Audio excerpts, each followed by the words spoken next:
بسم اللہ الرحمن الرحیم۔ نبوت کے تصور کے حوالے سے آج جس غلط فہمی کا ہم ازالہ کرنے کی کوشش کریں گے اس کا تعلق اس استدلال سے ہے جو بالعموم ہم مسلمان متکلمین کرتے ہیں نبوت کو سچا ثابت کرنے کے لیے، نبوت کو ویلیڈیٹ کرنے کے لیے، اس کو پروف کرنے کے لیے۔ ہمارے جو متکلمین ہیں مسلمانوں میں، جو اسکولاسٹکس جن کو ہم کہتے ہیں، وہ عام طور سے جب ایک سچے نبی کے حوالے سے دلائل دیتے ہیں اور یہ اپنے سامعین کو اور اپنے قارئین کو یہ بتانے کی کوشش کرتے ہیں کہ ایک سچے نبی کو آپ کیسے آئیڈینٹیفائی کریں گے، کیسے معلوم ہوگا کہ ایک نبی جو ہے اپنے دعوے میں سچا ہے۔ تو اس کے لیے وہ بالعموم جس چیز کو بہت شد و مت سے پیش کرتے ہیں اور عام طور سے اسی پہ اکتفا کرتے ہیں، وہ یہ ہے کہ نبی جو ہیں وہ اللہ تعالیٰ کی طرف سے معجزے دے کے بھیجے گئے ہیں، اور ان معجزوں کے بیان پر بہت زور ہوتا ہے۔ وہ بتائیں گے کہ حضرت موسیٰ کو یہ معجزہ ملا، عیسیٰ کو یہ معجزہ ملا، فلاں پیغمبر کو یہ معجزہ ملا۔ نبی صلی اللہ علیہ وسلم کے حوالے سے وہ بہت سارے معجزات کو گنوائیں گے، اور ان معجزات کی بنیاد پہ زیادہ تر وہ نبوت کو منواتے ہیں۔ یہ وہ غلط فہمی ہے جس کی تفصیل ہونی ضروری ہے۔ یہ جاننا ضروری ہے کہ معجزات جو ہیں یہ نبوت کے حوالے سے یا دلیل نبوت کے حوالے سے ایک دلیل ہے۔ یعنی ایسا نہیں ہے کہ ہم نبی کو نبی اگر مانتے ہیں تو محض اس وجہ سے مانتے ہیں کہ وہ بعض معجزات دکھاتا ہے، جیسے کہ متکلمین نے عام طور سے بیان کیا ہے۔ آف کورس اس میں استثناء بھی موجود ہیں۔ تو یہ بات کہ نبی کو ہم اللہ تعالیٰ نے معجزات دیے، اس میں کوئی شبہ نہیں ہے۔ ہمیں یہ معلوم ہے کہ حضرت عیسیٰ کو معجزات دیے گئے، وہ مردوں کو زندہ کر دیا کرتے تھے، وہ جو کوڑی کے مرض کے مریض تھے ان کو وہ کیور کیا کرتے تھے۔ اور ہمیں یہ بھی معلوم ہے حضرت موسیٰ کو 9 معجزات دیے گئے بنی اسرائیل کو واضح نشانیاں دکھانے کے لیے، تاکہ وہ ایمان لے کے آئیں، اور اسی طریقے سے اور پیغمبروں کو بھی معجزات دیے گئے۔ مگر یہ جو معجزات ہیں ان کے بارے میں یہ بالکل جان لینا چاہیے کہ یہ دلیل نبوت کے طور پہ ایک دلیل ہے، نہ کہ اونلی دلیل ہے، نہ کہ صرف یہی دلیل ہے۔ اس کے علاوہ جو دلائل ہمیں معلوم ہوتا ہے کہ تاریخ میں اور خود قرآن مجید سے ان کی تفصیل ہوتی ہے، ان میں سے سب سے بنیادی اور پہلی بات تو یہ ہے کہ ہر نبی جو ہے وہ اپنی پچھلے نبی کی پیشن گوئیوں کے مستاق آتا ہے۔ یعنی نبی جو ہے ایک انٹروڈیوس پرسنالٹی ہوتی ہے۔ ایسا نہیں ہے کہ زمین پہ اترے گا اور آگے کہے گا میں اللہ کا نبی ہوں، تو لوگوں کے لیے جس قوم میں وہ آئے گا ان کے لیے کوئی نئی اطلاع ہوگی، بلکہ یہ اہتمام کیا جاتا ہے کہ ہر نبی جو ہے وہ اپنی قوم میں ایک انٹروڈیوسڈ، ایک جانی پہچانی ہوئی، یعنی اس کا آنے سے پہلے اس کا اعلان ہو چکا ہوتا ہے۔ ایک نبی پچھلا نبی جو ہے وہ اپنے بعد میں آنے والے نبیوں کا جو اعلان ہے وہ بہت واشگاف الفاظ میں کرتے ہیں۔ ہمیں یہ معلوم ہے کہ حضرت عیسیٰ جو ہیں صلی اللہ علیہ وسلم، ان کی پیشن گوئی جو ہے حضرت یحییٰ نے کی، اور خود حضرت عیسیٰ نے یہ بتایا اپنے بارے میں کہ ان کا تو جو بعثت کا مقصد ہی یہی ہے کہ وہ نبی صلی اللہ علیہ وسلم کی جو آنے کی خبر اور اطلاع دیں۔ تو یہ آپ اس طرح سے جان لیجئے کہ یہ تمام انبیاء جو ہیں وہ جب آتے ہیں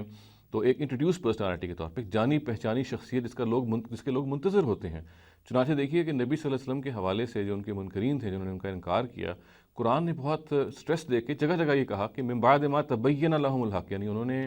اپنے رسول کو جھٹلایا، وہ رسول جو ان کے پاس آ گیا تھا بعد اس کے کہ حق ان پر واضح ہو چکا ہوا تھا، بعد اس کے کہ وہ جان چکے ہوئے تھے کہ یہ سچا رسول ہے۔ تو یہ اس درجے میں بات ہوتی ہے، یعنی جو آنے والا ہوتا ہے وہ جب آتا ہے تو جو وہاں پہ انتظار کرنے والے ہوتے ہیں وہ منتظر ہوتے ہیں، اور وہ انتظار کے حوالے سے میں نے خود آپ کو جیسے عرض کیا کہ قرآن مجید نے جو سخت الفاظ بیان کیے ہیں اور منکرین کے حوالے سے جو ان کو تنبیہ کی ہے، اس کی بنیاد بھی یہی ہے کہ وہ اس کو پہچان چکے ہوتے ہیں، وہ اس کو جان چکے ہوتے ہیں، اور پھر بھی اس کا بعض دفعہ انکار کر دیتے ہیں، جیسے کہ نبی صلی اللہ علیہ وسلم کے حوالے سے قرآن میں بیان ہوا۔ اس کے علاوہ جو کچھ قرآن مجید بیان کرتا ہے وہ یہ ہے کہ نبی کی ذات سے جو کچھ صادر ہوتا ہے وہ تضاد سے بالکل پاک ہوتا ہے۔ یعنی نبی میں اور ایک عام انسان میں دوسرا فرق ہے، وہ یہ ہے کہ عام انسان کا جو کلام ہے، اس کی جو گفتگو ہے، اس میں تضاد بھی ہوگا، اس میں ارتقاء بھی ہوگا، اس میں تبدیلی بھی ہوگی، اس میں بہت سارے وہ پہلو ہوں گے جو انسانی پہلو ہیں، جس میں نقص جس کی نشاندہی کر سکتے ہیں۔ اس کے بالکل برعکس یہ آپ یہ دیکھیے کہ ایک پیغمبر کا جو کلام ہے وہ بالکل تضاد سے پاک ہوتا ہے۔ چنانچہ دیکھیے قرآن مجید کے بارے میں جو نبی صلی اللہ علیہ وسلم کا کلام ہے جو آپ پہ اترا، اس کے بارے میں یہ کہا گیا کہ فلا یتدبرون القرآن ولو کان من عند غیر اللہ لوجدوا فیہ اختلافا کثیرا، یعنی اگر قرآن مجید پہ یہ غور نہیں کرتے، یہ لوگ کیا غور نہیں کرتے، کیونکہ اگر یہ کسی اور سے اللہ کے علاوہ کسی اور کی طرف سے آیا ہوتا تو اس میں بہت سارا تناقض اور اختلاف پاتے۔ تو یہ دوسری چیز ہے جو ان معجزات کے علاوہ جو دو اور میں نے عرض کیا کہ دوسری سلسلے کی جو چیز ہے وہ یہ ہے کہ ایک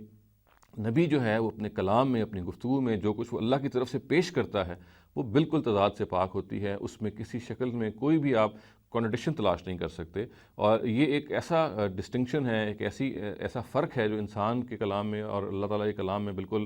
واضح طور پہ نظر آتا ہے، اس کو بالکل تضاد سے پاک ہوتا ہے۔ لوگ اس میں تضاد تلاش کرنے کی کوشش کرتے ضرور ہیں اس کو ختم کرنے کے لیے، اس کو کم کرنے کے لیے، مگر وہ کر نہیں پاتے۔ وہ کلام دراصل خدا کا کلام ہوتا ہے۔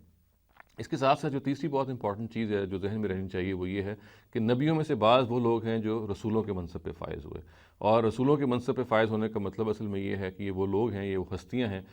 جن کے بارے میں اللہ تعالیٰ یہ کہتے ہیں کہ جب وہ رسول اس قوم میں بھیجتے ہیں فَإِذَا جَاءَ رَسُولُهُمْ قُضِيَ بَيْنَهُمْ بِالْقِسْطِ، یعنی اس قوم کا پھر دنیا میں فیصلہ کر دیا جاتا ہے، اس کے جو براہ راست مخاطبین ہیں وہ جزا اور سزا سے اس دنیا میں گزرتے ہیں، تاکہ یہ دنیاوی جو جزا و سزا ہے یہ اس اخروی جزا و سزا کی دلیل بن جائے۔ ہمیں یہ معلوم ہے جتنے بھی رسول دنیا میں آئے انہوں نے وہ عدالت جو آخرت میں قائم ہونی ہے وہ چھوٹے پیمانے پہ اپنے قوم کے سامنے وہ قائم کر کے دکھائی، اور پھر اللہ تعالیٰ کے بہاف پہ خود ایسا ہی تھا کہ جیسے اللہ تعالیٰ زمین پہ اتر کے وہ عدالت جو انہوں نے آخرت میں لگانی ہے انہوں نے دنیا میں لگا لی، اور جو لوگ رسولوں پر ایمان لائے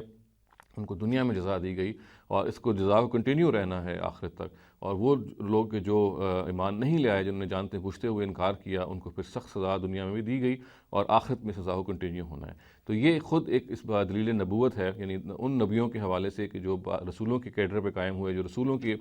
طور پہ جانے گئے، اور جن کے بارے میں ایک روایت کے مطابق 313 ہیں جو رسول اس دنیا میں بھیجے گئے، تو ہم یہ کہہ سکتے ہیں کہ اس دنیا میں 313 مرتبہ ایک چھوٹی قیامت ہے جو برپا کی گئی تاکہ وہ اس اخروی قیامت کی دلیل بنے، اور تاکہ وہ اللہ تعالیٰ کے حوالے سے اس بات کی دلیل بنے کہ اللہ تعالیٰ مختلف اوقات میں ہدایت کے لیے پیغمبروں کو بھیجتا رہا ہے، اور ان پیغمبروں میں سے بعض کو رسول بنا کے بھیجتا رہا ہے تاکہ انسان جو ہے وہ آخرت کی یاد دہانی کے حوالے سے کسی طور سے بھی اس کے اندر کوئی انڈیفرنس پیدا نہ ہو۔ تو یہ ایک صورتحال، ایک تصویر ہے جو میں نے آپ کے سامنے مختصراً عرض کی۔ بعض اور دلائل بھی اس سلسلے میں دیے جاتے ہیں، مگر یہ کہنا کہ ایک نبی کو پہچاننے کے لیے صرف معجزہ ہے جو اس کی شخصیت کو کے بارے میں ہمیں بتاتا ہے کہ وہ سچا نبی ہے یا نہیں ہے، یہ متکلمین کے ہاں، اسکولاسٹکس کے ہاں چونکہ بہت زیادہ تفصیل سے بیان ہوا ہے، چنانچہ یہ ضرورت تھی اس بات کی کہ اس کو واضح کیا جائے کہ یہ نبوت کی دلائل میں سے ایک دلیل ہے معجزہ۔ دلائل اور بھی ہیں، ان سب کی تفصیل میں سے میں نے کچھ کی تفصیل کی آپ کے سامنے تاکہ یہ واضح رہ سکے کہ اللہ تعالیٰ جب نبیوں کو بھیجتے ہیں تو ان کے حوالے سے کس قدر یہ بات واضح ہوتی ہے ان لوگوں پر جن میں نبی آتے ہیں کہ یہ ایک سچے نبی ہیں۔ اقول قولی ھذا واستغفر اللہ لی ولکم ولسائر المسلمین والمسلمات۔